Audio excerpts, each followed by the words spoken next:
नमस्कार दोस्तों, स्वागत है आप सभी का एक बार फिर से। दोस्तों, अगर आप अपनी लाइफ में कुछ नया सीखना चाहते हैं तो चैनल को सब्सक्राइब जरूर करिएगा। मां भगवती दुर्गा की कृपा आप और आपके पूरे परिवार पर सदा सर्वदा बनी रहे। दोस्तों, तुलसी पूजा एक बहुत ही पुरानी परंपरा है। हमारे प्राचीन काल से ही घर के आंगन में तुलसी पूजा की परंपरा रही है। फिर चाहे वो किसी राजा का घर हो या किसी गरीब का घर हो, सभी घरों में तुलसी का होना धार्मिक रूप से बहुत ही अनिवार्य माना गया है। तुलसी की पूजा से बहुत ही अधिक लाभ की प्राप्ति होती है, पुण्य फल की प्राप्ति होती है। तुलसी पूजा में मां लक्ष्मी की कृपा मिलती है। जिस घर में तुलसी की पूजा नियमित होती है, उस घर में मां लक्ष्मी का स्थायी वास होता है, श्री हरि विष्णु का स्थायी वास होता है और वैज्ञानिक रूप से भी तुलसी पूजा का विशेष महत्व है। बहुत सारी औषधियों में तुलसी काम आती है। तुलसी के पत्ते और तुलसी के रस से बहुत सारी बीमारियों का इलाज होता है। साथ ही जिस घर में तुलसी का वास होता है, उस घर में कभी भी नेगेटिव एनर्जी, नकारात्मक ऊर्जा प्रवेश नहीं करती है। तो अपने घर में तुलसी का पौधा जरूर रखें। अपने घर के आंगन में रखें।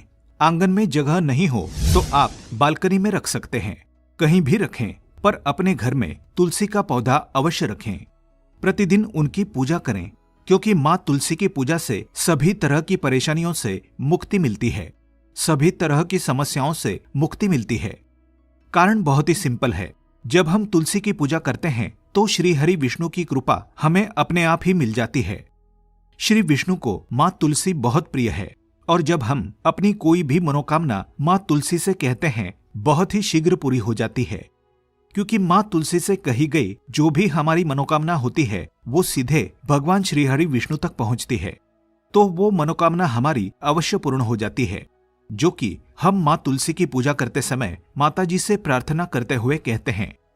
इसलिए जब आप तुलसी की पूजा करें, आपके पास अगर कोई भी परेशानी है, कोई भी समस्या है, आप मां तुलसी से प्रार्थना करें, वो अवश्य पूरी हो जाती है। क्योंकि मां तुलसी भगवान श्री हरि विष्णु को बहुत प्रिय है, हरि वल्लभा है ये। तो इनकी पूजा से सभी प्रकार के सुखों की प्राप्ति होती है, सभी प्रकार के दोषों से, पापों से मुक्ति मिल जाती है।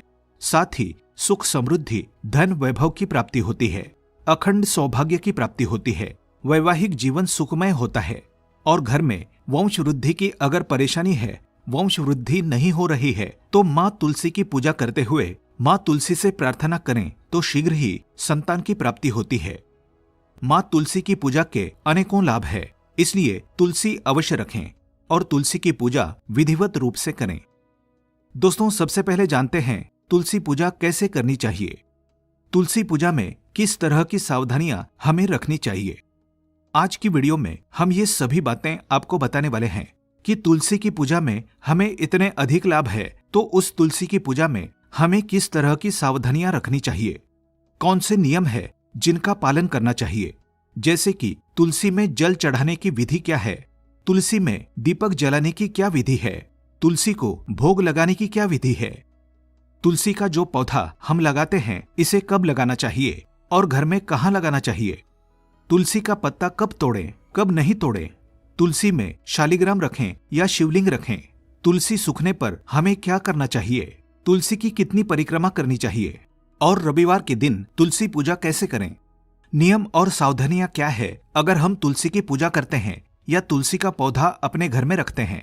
ऐसे बहुत सारे सवालों के जवाब लेकर आज हम इस वीडियो में आए हैं। तो वीडियो को पूरा देखें, क्योंकि संपूर्ण जानकारी तुलसी पूजा से संबंधित हम आपको देने का प्रयास करेंगे अपने ज्ञान के अनुसार। तो आप इस वीडियो को पूरा जरूर देखें।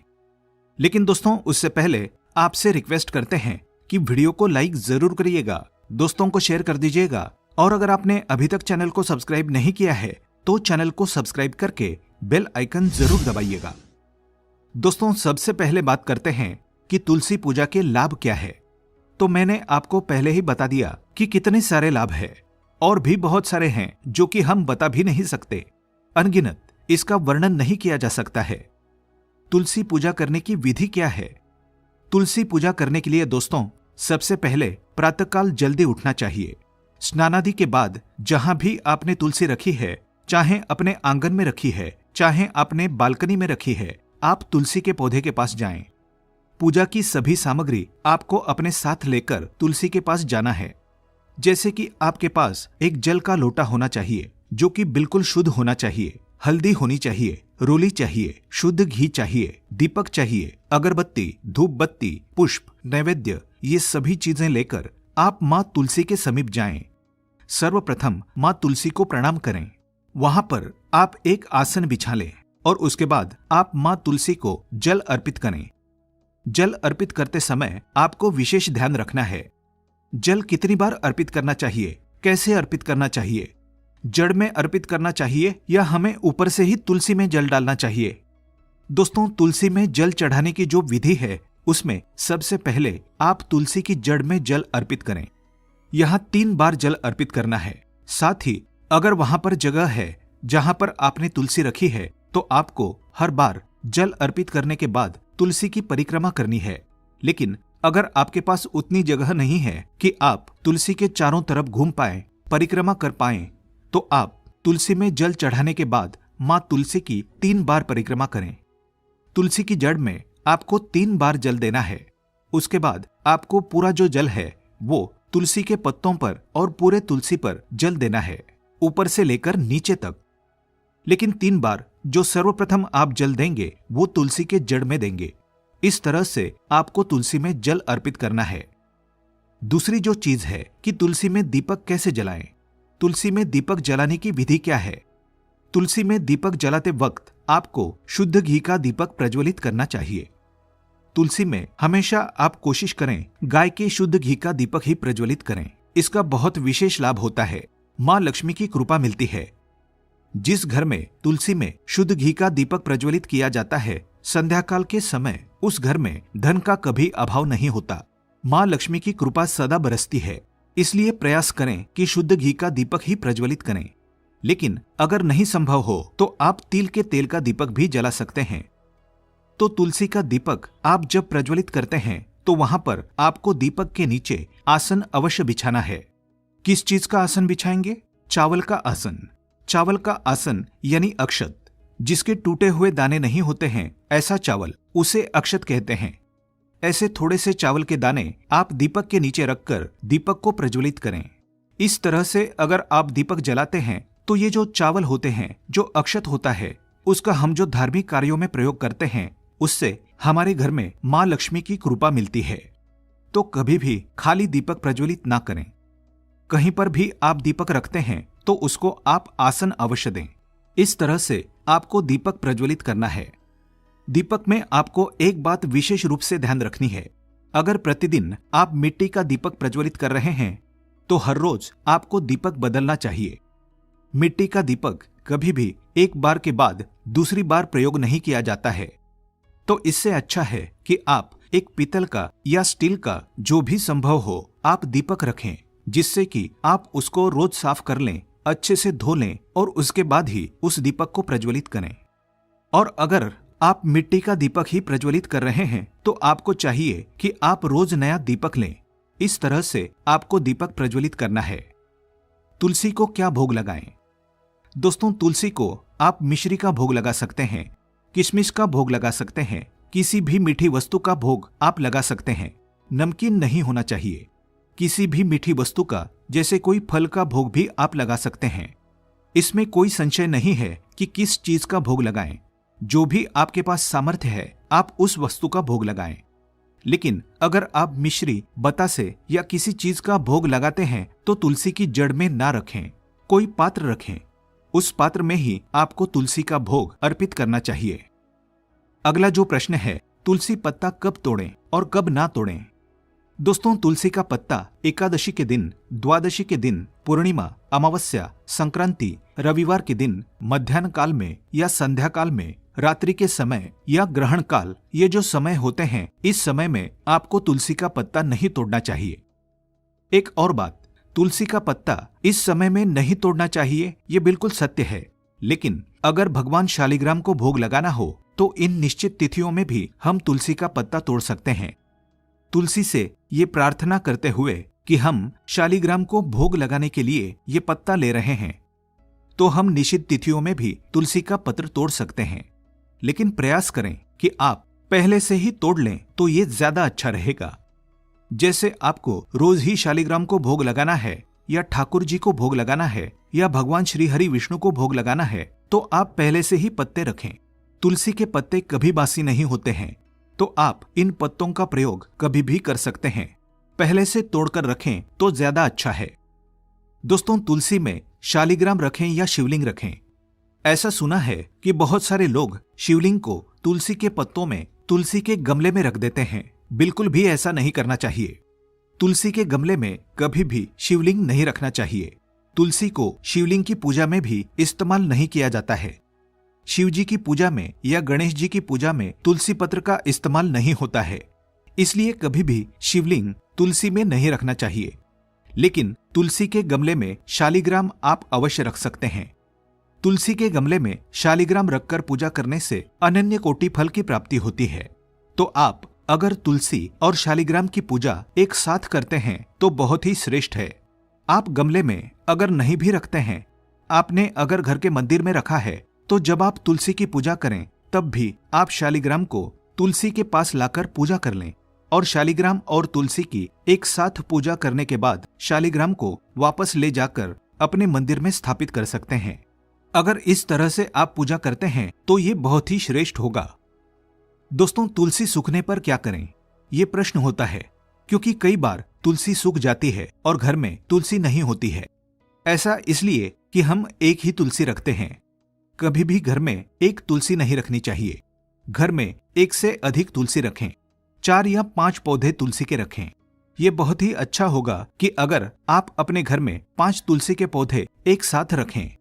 एक तो कभी भी आपका घर तुलसी से खाली नहीं होगा। दूसरा, अगर आपके घर में इतने सारे तुलसी के पौधे होंगे तो जो तुलसी आप पूजा कर रहे हैं उसके पत्ते आप बिल्कुल भी नहीं तोड़ेंगे। ये दूसरे पौधे जो हैं उनमें से आप पत्ते तोड़ें और उनसे ही आप भोग लगाएं या प्रसाद में अर्पित करें, या फिर आप औषधि के रूप में प्रयोग करें तो ये हो जाएगा। आप बहुत आसानी से ये 5 पौधे एक साथ रखें। एक की आप पूजा करें और जब कोई पौधा आपका सूखता है आप दूसरे पौधे की पूजा करें और तुरंत ही आप एक पौधा लाकर उस गमले में लगा दें तो ये बहुत श्रेष्ठ रहेगा। अगर आपने एक ही पौधा रखा है और वो सूख गया है तो जब तक आप नई तुलसी लेकर नहीं आते हैं तब तक आप उसमें एक झंडा, जिसे कहते हैं, आप छोटा सा एक झंडा एक लकड़ी में लगाकर वहां पर लगा दें। खाली गमला कभी भी नहीं रखना चाहिए। आप जब तक तुलसी नहीं लाते हैं तब तक वो झंडा रखें। जब तुलसी लेकर आए तब आप झंडा हटा दें, फिर तुलसी वहां लगा सकते हैं। अगर आपके पास एक ही तुलसी है तो आप इस तरह से तुलसी का प्रयोग कर सकते हैं। दूसरी जो सबसे जरूरी चीज है कि तुलसी की पूजा रविवार के दिन हम कैसे करें। तुलसी की पूजा रविवार के दिन किस तरह से करनी चाहिए, क्योंकि रविवार के दिन तुलसी में जल नहीं दिया जाता है, ये हम सभी जानते हैं। तो क्या हम तुलसी की पूजा नहीं करेंगे? ऐसा तो गलत होगा। पूरे टाइम हम तुलसी की पूजा नहीं करेंगे, मतलब एक पूरा दिन हमने तुलसी को बिना पूजा के रहने दिया तो ये अच्छा नहीं होगा, क्योंकि तुलसी अगर घर में है तो उसकी पूजा नियमित होनी चाहिए। फिर रविवार को हम उनकी पूजा कैसे करें? दोस्तों, तुलसी को स्पर्श नहीं करेंगे, हम जल नहीं डालेंगे, ये बिल्कुल ठीक है। लेकिन तुलसी में हम दीपक अवश्य प्रज्वलित करेंगे। शाम के समय, जो संध्याकाल का समय होता है, जिस समय सूर्यदेव अस्त हो जाते हैं, तो उसके बाद आप तुलसी में शुद्ध घी का दीपक अवश्य प्रज्वलित करें। तुलसी से प्रार्थना करें और उनको दीपक प्रज्वलित करें। रविवार के दिन भी आपको पूजा करनी है, सिर्फ जल नहीं डालना है। पत्ते को या तुलसी के किसी भी अंग को हमें स्पर्श नहीं करना है। दूर से ही, बिना स्पर्श किए ही आप तुलसी के पौधे में रोज शाम के समय दीपक प्रज्वलित करेंगे। और अगर आप सूर्योदय से पहले उठ जाते हैं, जैसे ब्रह्म मुहूर्त में उठते हैं, तो आप सुबह भी तुलसी में दीपक प्रज्वलित कर सकते हैं। ऐसा कहा जाता है कि सूर्योदय के बाद तुलसी में दीपक प्रज्वलित नहीं करना चाहिए। लेकिन अगर आप ब्रह्म मुहूर्त में उठते हैं तो आप बहुत आराम से माँ तुलसी की पूजा कर सकते हैं, उन्हें दीपक प्रज्वलित कर सकते हैं।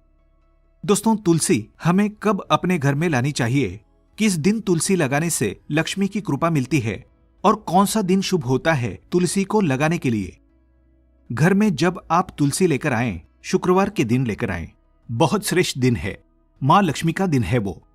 तो अगर आप शुक्रवार के दिन तुलसी लगाते हैं तो सर्वश्रेष्ठ है। लक्ष्मी स्वरूप मानकर ही तुलसी को हमें अपने घर लाना चाहिए और लक्ष्मी स्वरूप ही उनकी पूजा करनी चाहिए। दूसरा जो दिन है, आप गुरुवार के दिन तुलसी लगा सकते हैं। ये भगवान श्रीहरि विष्णु का दिन होता है जो बहुत शुभ दिन होता है। सोमवार के दिन भी आप तुलसी लगा सकते हैं। तो जितने भी ये शुभ दिन है, जैसे शुक्रवार, गुरुवार या सोमवार का दिन तुलसी को लगाने के लिए श्रेष्ठ दिन है। हमें तुलसी अपने घर में कहाँ लगानी चाहिए? तुलसी हमें अपने घर के ईशान कोण में लगानी चाहिए। ईशान कोण कहाँ होता है? पूर्व और उत्तर का जो कोना होता है उसे ईशान कोण कहा जाता है। तो यहाँ पर आप तुलसी को स्थापित करें, तुलसी का गमला स्थापित करें। अगर ईशान कोण में जगह नहीं है तो आप पूर्व दिशा में लगा सकते हैं, आप उत्तर दिशा में लगा सकते हैं। दोस्तों, सिर्फ आपको दक्षिण दिशा में तुलसी नहीं लगानी है, बाकी आप तुलसी कहीं भी लगा सकते हैं। शुभ दिशाएं जो है वहां पर आप तुलसी लगाएं। पूर्व और उत्तर दिशा सर्वश्रेष्ठ है तुलसी लगाने के लिए। तो इस तरह से आप तुलसी को लगाएं। तुलसी में जल देने का मंत्र क्या है? मंत्र है महाप्रसाद जननी सर्व सौभाग्य वर्धिनी आधि व्याधि हरा नित्यम तुलसी त्वम नमोस्तुते। इस तरह से इस मंत्र को बोलते हुए आप प्रतिदिन मां तुलसी की जड़ में जल अर्पित करें। अगर आप इस तरह से पूजा करते हैं तो सभी प्रकार के पुण्य फल की प्राप्ति होती है। दोस्तों, तुलसी अगर घर में है तो हमें किस तरह के नियमों का पालन करना चाहिए? अगर तुलसी हमारे घर में है तो हमें वहां पर साफ सफाई रखनी चाहिए। जहां पर हमने तुलसी का पौधा रखा है, कोशिश करें कि किसी भी तरह की गंदगी या कूड़ा कबाड़ा वहां पर ना हो। पूरी तरह से साफ सुथरा रखें। अगर आपके घर में तुलसी है और नियम से उनकी अगर आप पूजा नहीं करते हैं, सुबह के समय जल नहीं देते हैं, शाम के समय वहां पर दीपक प्रज्वलित नहीं करते हैं, तो तुलसी की पूजा से जितने हमें लाभ प्राप्त होते हैं उतने ही तुलसी घर में रखकर पूजा ना करने के दुष्परिणाम हमें मिलते हैं। तो अगर हमने तुलसी घर में रखी है तो उसकी नियम से विधिवत पूजा अवश्य करें, साफ सफाई रखें। फिर तुलसी के सभी प्रकार के जो फल होते हैं वो हमें प्राप्त होते हैं। लक्ष्मी की प्राप्ति होती है, सौभाग्य की प्राप्ति होती है और भी बहुत सारी मनोकामनाएं जो एक मानव अपने जीवन में कल्पना कर सकता है, वो सभी चीजें तुलसी की पूजा से प्राप्त होती है। तो उम्मीद करते हैं आज की वीडियो से आपको लाभ अवश्य प्राप्त होगा। आज के लिए बस इतना ही। दोस्तों, अगर आपको ये वीडियो पसंद आया है तो वीडियो को लाइक करिएगा, दोस्तों को शेयर जरूर करिएगा और चैनल को सब्सक्राइब करके बेल आइकन जरूर दबाइएगा ताकि आने वाला नॉलेजेबल वीडियो आपको सबसे पहले मिले। दोस्तों, मिलते हैं अगले वीडियो में। तब तक के लिए good bye and thanks for watching my video.